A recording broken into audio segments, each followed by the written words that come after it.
अस्सलामुअलैकुम दोस्तों, क्या हाल चाल है। आज की इस वीडियो में हम अपनी कॉलोनी को करने लगे थे दाना पानी, तो मैंने सोचा आप दोस्तों के साथ भी छोटी सी वीडियो बना के शेयर की जाए। पानी के लिए हमने ये मिट्टी की कनाली का इस्तेमाल किया है।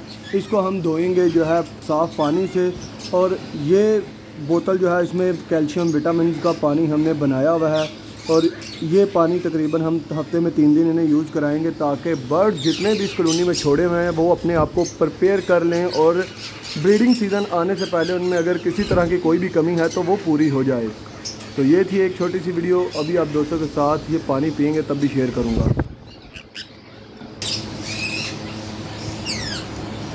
तो ये देखें, बर्ड जो है पानी पीने के लिए आ गए हैं।